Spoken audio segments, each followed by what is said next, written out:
Hello my dear friends, നിങ്ങൾ സ്നേഹിക്കുന്ന വ്യക്തി നിങ്ങളുടെ റിലേഷൻഷിപ്പുമായിട്ട് ബന്ധപ്പെട്ടിട്ട് ഇപ്പോൾ ഒരു സെപ്പറേഷൻ സ്റ്റേജിലാണെന്നുണ്ടെങ്കിൽ ഒരു റീകൺസിലേഷൻ നടത്താനായിട്ട് ഇപ്പോൾ ആഗ്രഹിക്കുന്നുണ്ടോ? അതായത് റീയൂണിയന് വേണ്ടി നിങ്ങളുടെ പേഴ്സൺ ഇപ്പോൾ ആഗ്രഹിക്കുന്നുണ്ടോ എന്ന് നോക്കാം.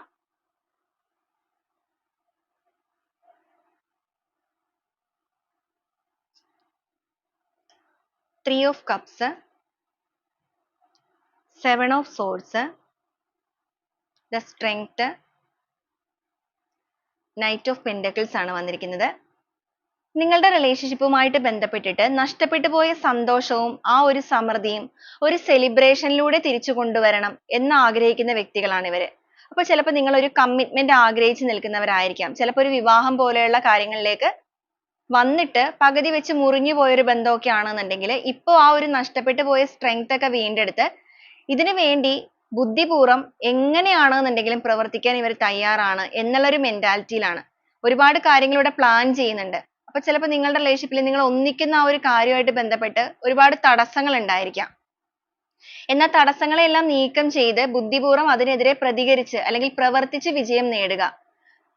നിങ്ങൾക്ക് അർഹമായ രീതിയിലുള്ള സ്നേഹം അത് പ്രകടമായിട്ട് തന്നെ നൽകണം. അതിനിപ്പോ എന്തൊക്കെ സിറ്റുവേഷൻ ഉണ്ടെന്ന് പറഞ്ഞാലും അവരെ അത് ബോദർ ചെയ്യുന്നില്ല ഇപ്പോ നിലവില്. ഇതുവരെ അവർ ആ ഒരു കാര്യങ്ങളിൽ സ്റ്റക്ക് ആയിരുന്നു എന്നുണ്ടെങ്കിൽ ഇപ്പൊ അവർക്ക് അതിനേക്കാൾ കൂടുതലായിട്ട് നിങ്ങളുടെ ബന്ധത്തിന്റെ നിലനിൽപ്പാണ് വേണ്ടത്.